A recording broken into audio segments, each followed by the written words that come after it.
कर्मों का फल, एक शिक्षाप्रद कहानी। दोस्तों, आज की प्रेरक कहानी दो भाइयों की है जो कर्मों पर आधारित है। एक बड़ा भाई और एक छोटा भाई। दोनों का ही स्वभाव एक दूसरे से बिल्कुल अलग अलग था। बड़ा भाई मानता था कि लोगों की मदद करनी चाहिए, सेवा भाव रखना चाहिए, जब जब मौका मिले दान देना चाहिए। छोटा भाई मानता था कि जीवन एक ही बार मिलता है, इसलिए उसे खुलकर जीना चाहिए। जो भी मन हो वह करना चाहिए, नशा हो, डांस हो, बाहर जाना हो या और कुछ भी जिससे खुशी मिले, वह हर काम करना चाहिए। दोनों भाई अपनी अपनी मान्यताओं के हिसाब से अपना जीवन व्यतीत कर रहे थे। बड़ा भाई जो भी कमाता उसमें बड़ी मुश्किल से गुजारा कर पाता था, क्योंकि वह जब भी मौका मिलता दूसरों की मदद करता था। वो सत्संग सुनने जाता, मेडिटेशन करता, वो जितना हो सके उतना सादा जीवन जीने की कोशिश करता। छोटा भाई गलत रास्ते और गलत तरीके से ज्यादा धन कमाता और अपनी हर इच्छा पूरी करता। बड़ा भाई अक्सर अपने भाई को समझाने की कोशिश करता कि वह अपने जीने का तरीका बदल दे। वो जो कुछ कर रहा है वे अच्छे कर्म नहीं है, लेकिन छोटा भाई उसकी एक ना सुनता। उल्टा बड़े भाई को ही अपना जीने का तरीका बदल देने के लिए कहता।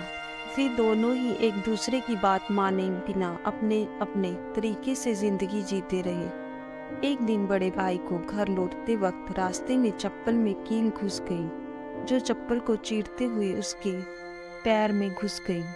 उसे बहुत दर्द हुआ।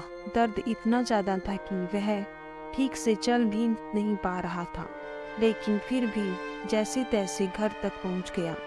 घर पहुंचने के बाद उसने बिल्कुल भी खड़ा नहीं हुआ जा रहा था। उसे बहुत प्यास लग रही थी, लेकिन दर्द इतना ज़्यादा था कि वह पानी का गिलास लेने तक की हिम्मत नहीं जुटा पा रहा था। थोड़ी देर बाद छोटा भाई घर आया। उसके चेहरे पर बड़ी सी मुस्कान थी, वह बहुत ज्यादा खुश लग रहा था। छोटे भाई को देखते ही बड़े भाई ने उससे पानी मांगा। छोटे भाई ने ठंडा पानी बड़े भाई को पिलाया और उसे क्या हुआ उसके बारे में पूछा। बड़े भाई ने बताया कि उसके पैर में कील घुस गई है। छोटा भाई बड़े भाई से बोला, देखिए आप इतना सादा और सच्चाई भरा जीवन जीते हैं, बदले में आपको क्या मिला? और यह देखिए मैं कितना खुलकर जीवन जीता हूँ, इसलिए आज मुझे रास्ते में यह हीरे का हार मिला। हमारे दोनों के परिस्थितियाँ यह साबित करती हैं कि मेरा तरीका सही है और आपका गलत। बड़ा भाई कह रहा था कि तरीका मेरा ही सही है, लेकिन शायद कुछ गड़बड़ है, इसलिए हम ऐसा करते हैं कि कल हम दोनों ज्योतिषी को अपनी अपनी कुंडली दिखाएंगे। वही बताएगा कि क्या दिक्कत है। वह जिस ज्योतिषी की बात कर रहे थे वह बहुत बड़ा जानना माना ज्योतिषी था। उसकी कोई भी भविष्यवाणी गलत नहीं होती थी। छोटा भाई हीरे का हार मिलते ही वजह से बहुत खुश था, इसलिए वह भी बड़े भाई के साथ जाकर कुंडली दिखाने के लिए राजी हो गया। अगले सुबह दोनों भाई अपनी अपनी कुंडली लेकर उस ज्योतिषी के पास पहुंच गए। बड़े भाई ने अपनी कुंडली ज्योतिषी को दिखाई। उस कुंडली को देखते ही ज्योतिषी बोला, बाप रे बाप, इस अभागे की यह कुंडली है, यह तो अब तक मर गया होगा। बड़ा भाई कुछ नहीं बोला और फिर छोटे भाई की कुंडली ज्योतिषी को पढ़ने के लिए दी गई। उसकी कुंडली देखते ही ज्योतिषी खुशी से बोला, पढ़ा, यह बहुत अच्छी कुंडली है, इसमें तो राजयोग लिखा है, यह जरूर अब तक मंत्री बन गया होगा। दोनों कुंडली दिखा देने के बाद दोनों भाइयों ने ज्योतिषी से कहा कि यह दोनों कुंडली उन्हीं की है और आपकी भविष्यवाणी गलत है, क्योंकि ना ही बड़ा भाई अब तक मरा और न ही छोटा भाई मंत्री बना। ज्योतिषी ने दोनों से कहा कि मैं कुंडली पढ़ने में गलत हो ही नहीं सकता। हाँ, अगर तुम्हारे कर्म कुछ ऐसे हो तो तुम्हारी कुंडली में लिखा बदल जरूर सकता है। ज्योतिषी ने दोनों भाइयों से उनके जीवन जीने का तरीका और वह कैसे कर्म करते हैं उसके बारे में जाना।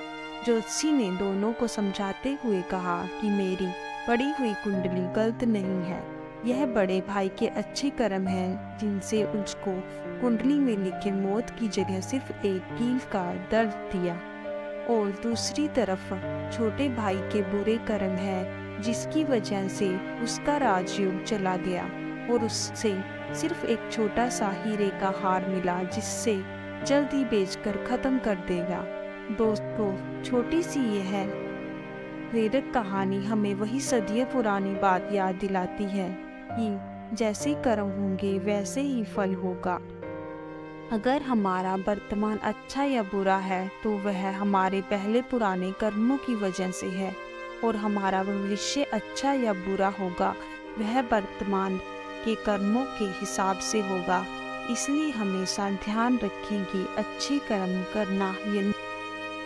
दोस्तों, अगर आपको यह कहानी पसंद आई हो तो लाइक और कमेंट करना ना भूलें। धन्यवाद।